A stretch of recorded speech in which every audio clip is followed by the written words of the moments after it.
Good morning, everyone. I'd like to call this meeting of the Board of Commissioners to order.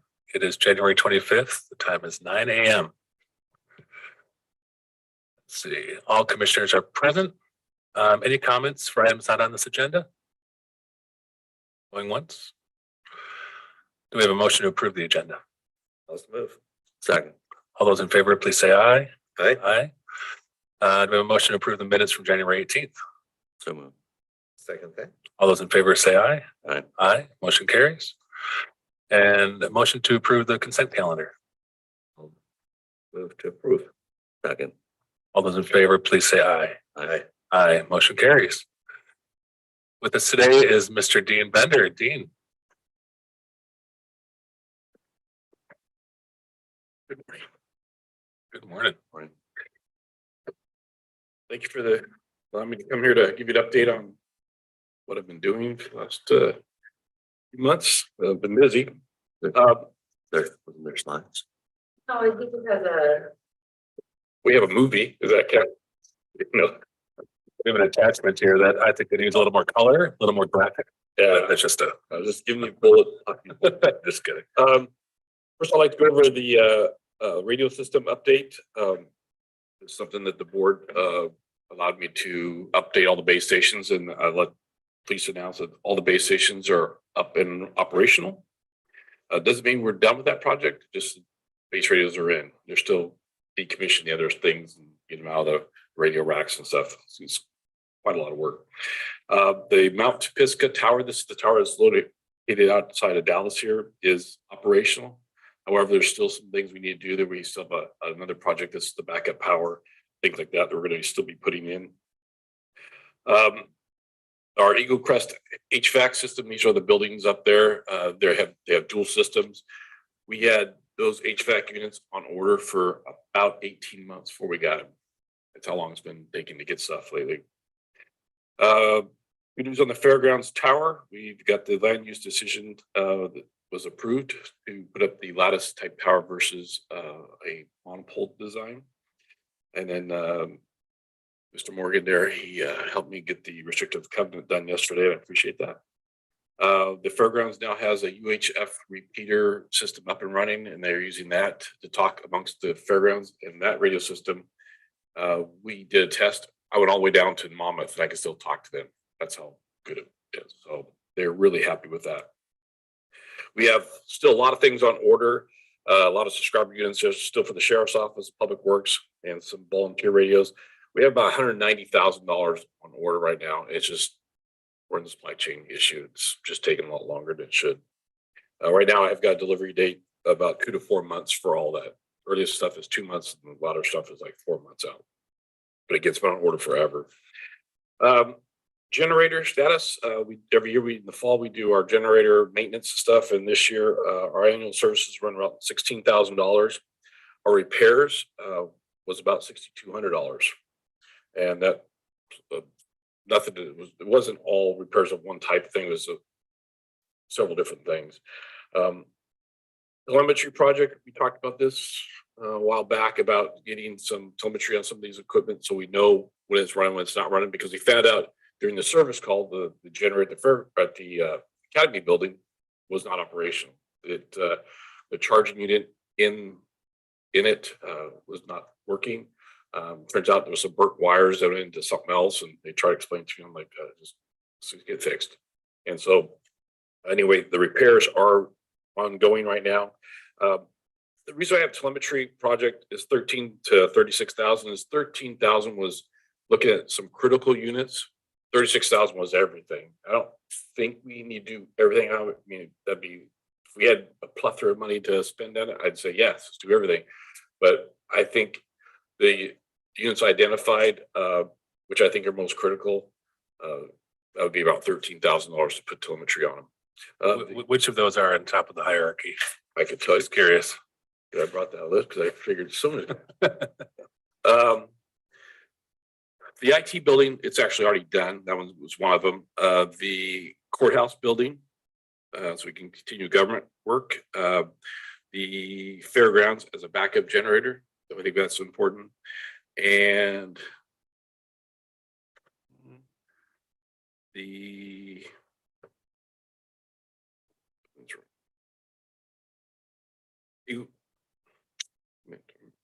apologize here. Excuse me, 13,000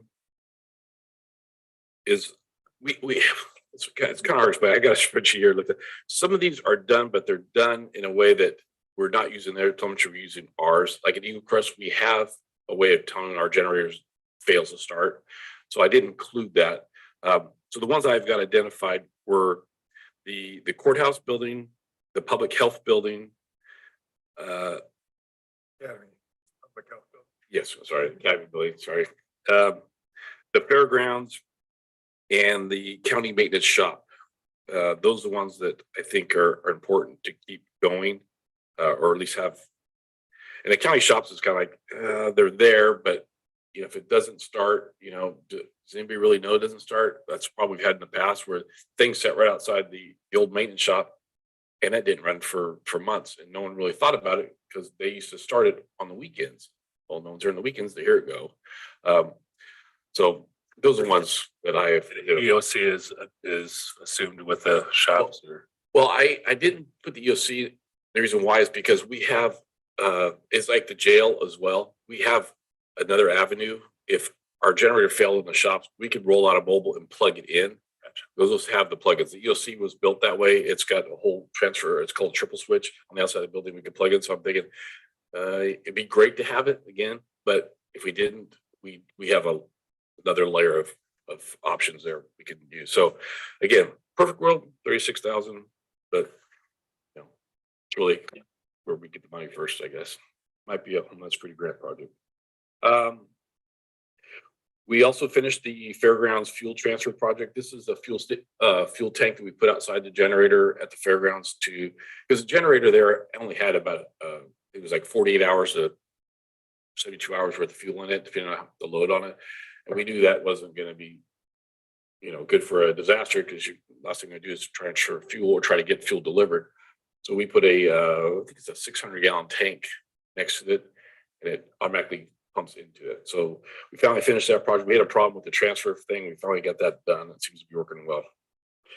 The next thing we have been working on is the Fall City evacuation routes. This is something that the Fall City city manager and the fire department talked to us about. So myself and Public Works stuff, we got together and talked about routes and things like that. There's only a couple of ways in and out, so it's very limited. But we are working on getting signage up. There was also a $10,000 grant that is for the county to put in for, and it's for evacuation, and it's for notification to populate, you know, vulnerable populations, things like that on the evacuation stuff. I've told the state, and it's not a match or anything. I said, yeah, we're interested because we can get some signage done, some things like that. I mean, you could even buy go packs, you know. There is another grant that's opened up only to the fire departments that came out. It's also another 10,000 that I was talking to Sharon out there at the firehouse, or actually early this morning about 6 o'clock. We were texting back and forth, and they're going to be put in some for that as well. And she says, well, we may not need the whole 10,000. I said, if they're offering you 10,000 and there's only, take the 10,000 because you'll definitely use it. And you can use it for signage by the houses and stuff, or address signs, you know, for the fire departments, things like that, which is really, it's a good idea. Anybody's working in the fire department or even the sheriff's office, you're trying to find an address. It's nice to have that out by the street where you could come up on it and see it. Are they looking for Cascadia evac routes? Are they looking for fire? Yeah, it's got to be fire based. So I'm just curious in your professional opinion, having signs dedicating certain evacuation routes when it really depend on the trajectory of the fire. Yes. So we talked about having flip down signs. They were thinking that they would just have signs they would just put out. And I said, if things are going to happen, they happen fast. And you never know which way the winds are going. And you only got 2 routes.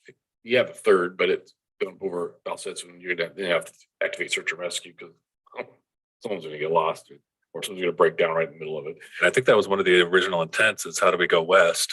Yeah. But that could end up being a Bigger quagmire problem for folks. Okay, thank you for communicating that. Yeah.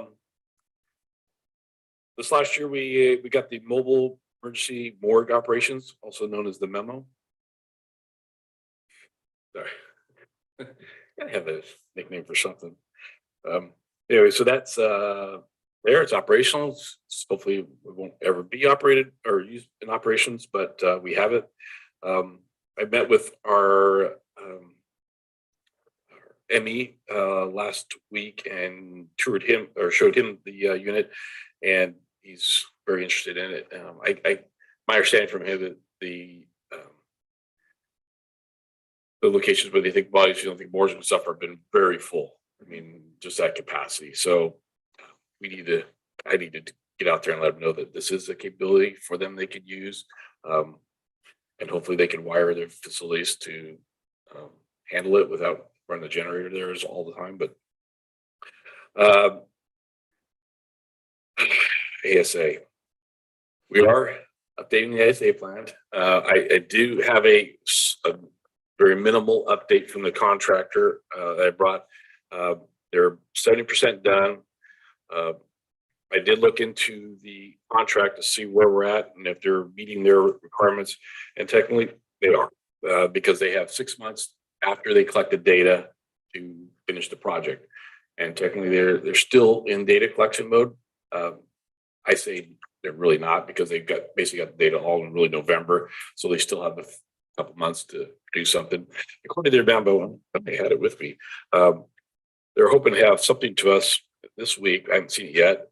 Basically, they are going to give us a developing they call it a story map for you guys, commissioners, to read, because they don't feel you want to read a 150-page document, but something a lot smaller. We're in full agreement.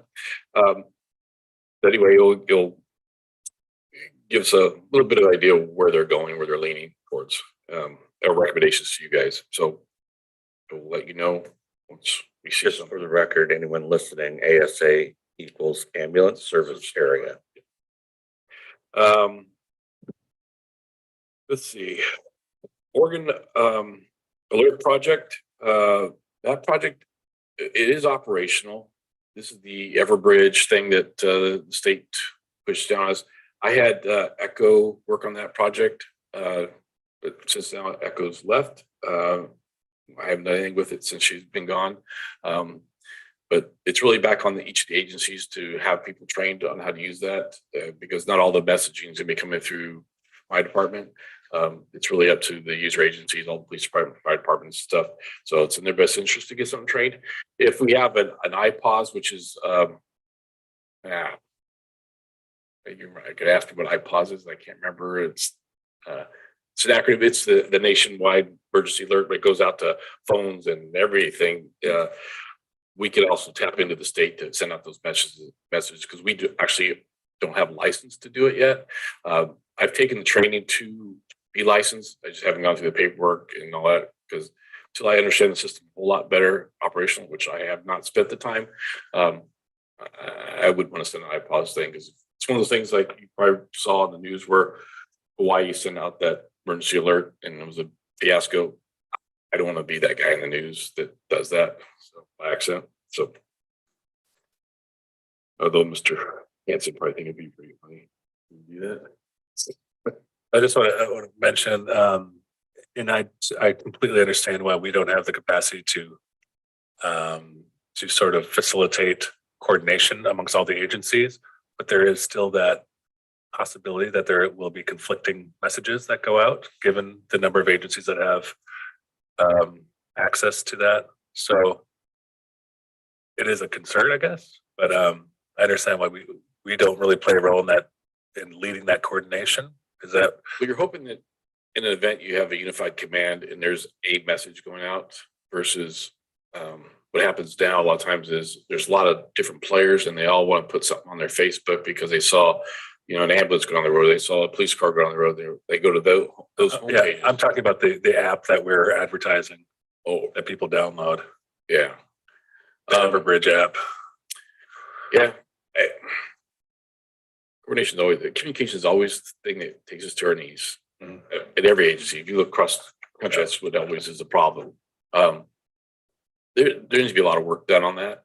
I can tell you, I haven't spent the time I need to, but I'm hoping that when we bring another coordinator on, that I can give her that project and have her run with it.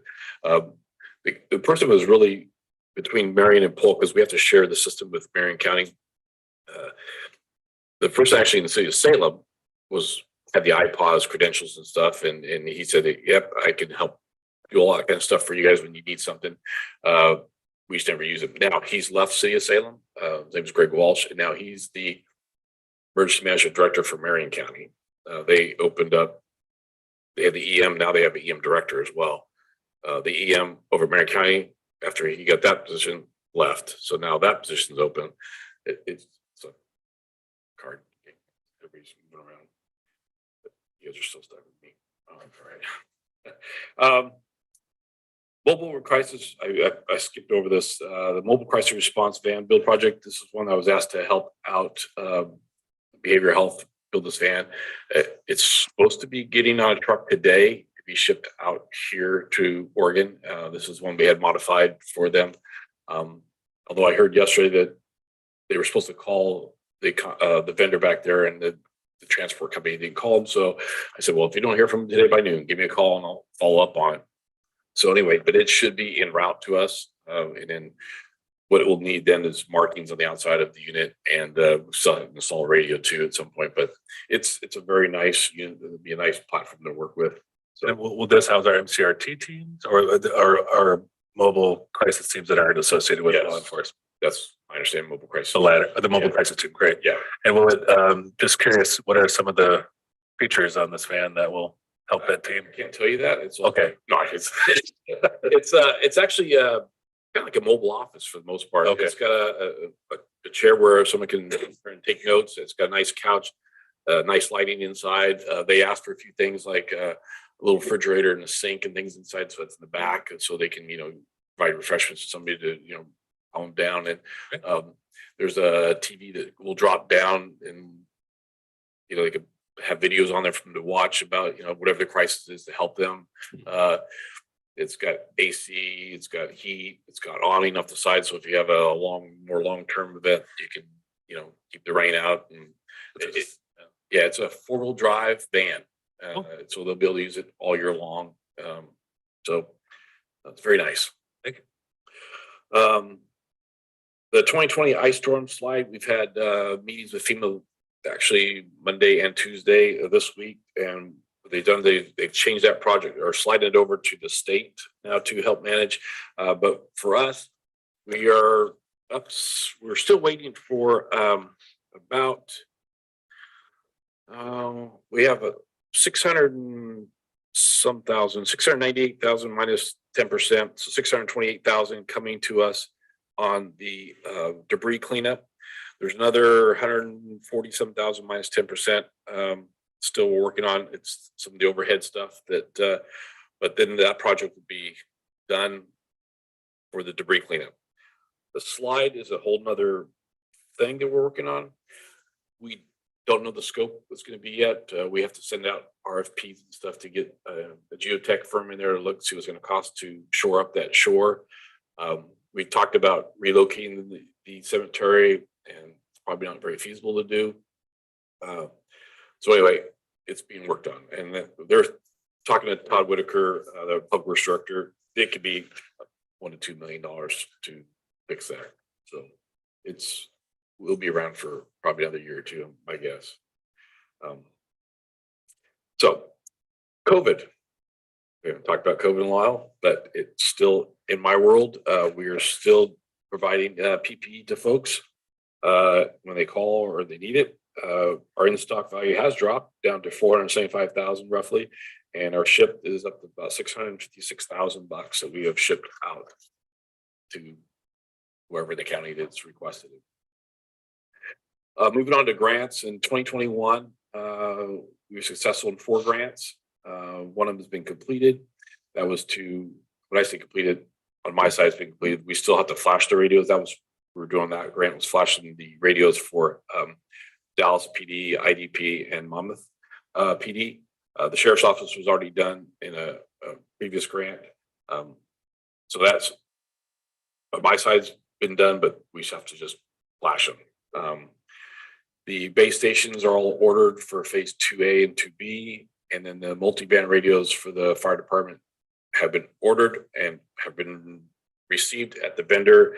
Right now, we're working on trying to get the channel selection all worked out.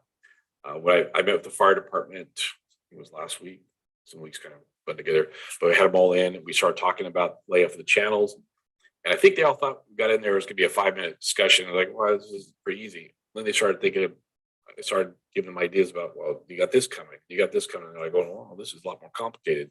So they're off now doing their homework and we're gonna get back together and decide on, okay, this is the layout. So all the agency had the same layouts in their radios, which I think makes sense. And to take into effect or take into account that the main channel for the sheriff's office, law enforcement, is going to be going digital before probably everybody else. So they have to have a separate bank in their radios that's non-digital. So when they go digital, they can still talk to them. So it's a lot of moving parts and a little confusing, but we're getting there. 2022 grants, we had a very successful year on that. More base stations, they're on order. Phase 2, the multi-band radios for fire departments, they're on order already. And then the Mount Pisgah power generation project, that's in process right now. We got the generator order, the tanks are ordered. We're doing some ground prep now. We got to do some concrete work up there and some fencing stuff, but that's all in the process, all within budget. For 2023 grant submissions, they have not come out with the grant yet, which is way late. Usually it's out by the late fall, December timeframe, and we're all thinking about it over Christmas time, but this year it hasn't come out yet, so not sure when, but we'll try to get the stakeholders together, I guess, in the next 45 days or so to start talking about projects and stuff on what we want to submit for. They can submit individually, has to go to the county, but we've done in the past, we always get the community together and decide what is the most important things for Polk County. We try to get them prioritized in our application. My guess is they'll probably do another allocation / competitive. So the county will get an allocated amount, and you can put projects towards that, and then everything else will be competitive. I'm guessing that's what they've done the last 2 years. Hopefully they'll do that again, but who knows. The 2022 Spire grant, this go around, we were very successful countywide compared to the last time. Last time we received countywide was Dallas PD received a generator, actually a good one, 108 kW, big generator. And this go around, we were successful in 4 different projects. A sandbagging machine, which I've asked for forever. We're going to be getting that. Then I didn't realize, but Southwest Polk put in for a fuel trailer, as well as the city of Dallas put in a fuel trailer, and they both were granted those. I'm sure we needed 2 fuel trailers, but we got them, so we'll make good use of them. And then also we received notice we have a generator for the Grand Ron Sanitation District that the Public Works put in for, which was good. Digital migration. Want to go back, talk about radios a little bit more. Like I said, all of our base systems are ready. All the agencies are working on make sure they have all the right equipment in place to when we do flip the switch. I thought we were a little closer than we were, and it turns out we still have quite a few radios ourselves that need to be replaced. And again, I didn't think it was going to take as long as it is to get them, but we're getting there. My goal is I'm thinking the main channel will probably go, I'm going to say 3rd quarter of this year before we go. That's assuming that all the other agencies are ready to go as well. They'll just be moving our main channel over. Our ops channel will probably stay analog. That way, for other agencies to interact with this, they'll have time to still make their conversions, because you got to notify the state, you got to notify your surrounding counties, you got to notify all these folks of when you're doing it, because once you do that flip, they won't have any communications with you, and that's not good. So you have a lot of legwork up front. So our thought was we do 1 channel for a length of time before we do both channels. The jail target is probably 3rd quarter as well. Right now they're analog, so anybody that has a scanner could go up near the jail. Not even have to be near the jail, and they can hear what they're doing, transferring people around or moving around the courts and stuff. Well, the idea is to go digital there, so it's a little bit more encrypted, so we don't blast out where people are and what processes are going on in the jail, whatever they are. And their radios have all been replaced. That was part of this money that we received. We upgraded all of their portables, and they're using those now. And all the old radios we're finding homes for. I think the fire departments are thinking about using some. Falls City School Districts asked for some, so we'll get them reprogrammed for those folks. So because they're still good radios. I mean, they're just working the analog and not the digital. I thought as fire agencies are probably 2024, 25 year before they'll be able to get there, maybe sooner if they get some grants. They have a lot more radios that they've got to change out. And then the other items that I had on my list were hazard mitigation plan. That's going to be worked on this year. Ours expires, I think, at the end of this month. But we have an extension in with the state because we're waiting for the University of Oregon to help write it. They did the last one, and it made sense that they worked on it. This one as well. We started having some communications with DLCD, Department of Land, something. Conservation and Development. Yes. Yeah, and we just couldn't get a contract that would work for both parties. So it just wasn't going to work out. But anyway, U of O is wanting to do it. They just backed up on other grants, doing other mitigation plans. And then hopefully this year we'll be hiring a coordinator to assist me in my projects and EM stuff. Definitely I can take questions if you have any. If anybody's still awake.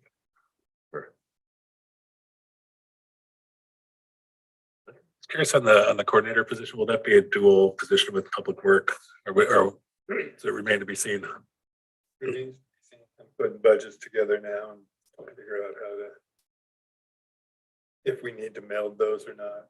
It might be easier just to get one dedicated to EM. It also depends on state funding from EM and some of the things they're looking at. There may be an increase in their funding, may not. Right now, they don't adequately cover any of the costs hardly at the state level. So we'll figure it out. Okay, thank you. Thanks, Dean. Great work. Agree. Those haven't been Eagle Crest. This is a picture I found in Alps before I came here. That's Eagle Crest and all the stuff that's on that tower. There's a lot of stuff in that tower, and luckily we make a little bit of not make money. We help provide services because we do upside. Yeah, yes, that's the way. That's basically. On the switching over to digital for law enforcement, have we got all the law enforcement in a room yet to talk about that? We're going to. Okay. That probably needs to happen sooner rather than later, just so everyone knows and you can better pinpoint when they're going to be ready. It's really going to depend on because they're in the same boat. Some of those guys haven't. I found out they put in some of their orders until this December. Well, they're even going to be further out before they're ready, and ours were in before then, and we're still waiting. Anyway, thank you, sir. Lots of work. Yeah. Thank you. Okay, next up, Matt Hawkins. We have a reclass employee. Hopefully, I'm here to request a reclassification. We are requesting that Caroline McCarthy be reclassified from a district attorney 2 to a district attorney 3. This is actually a little bit outside the norm, but Caroline is the one who's having to take on the higher level responsibilities and cases. So District Attorney Aaron Felton has put in this request.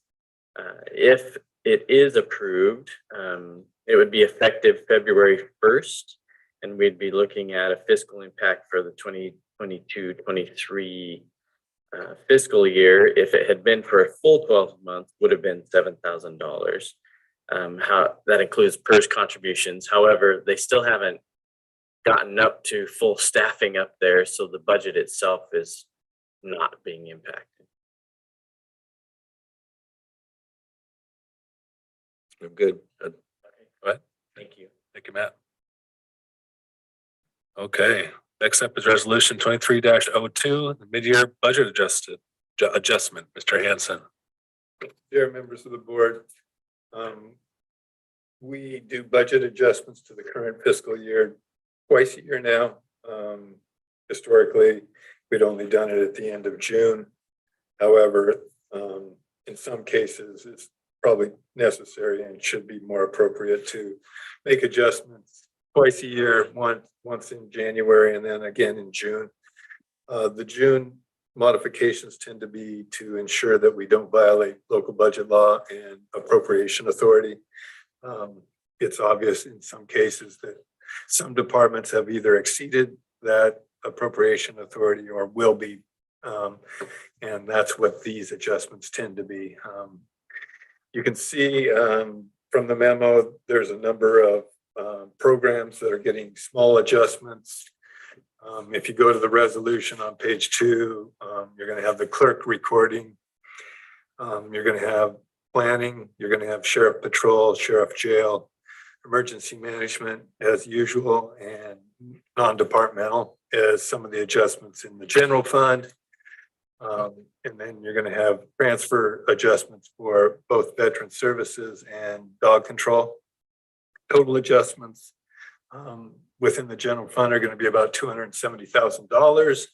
And that reduces your contingency by a like amount. And then you have other individual funds, i.e. public works.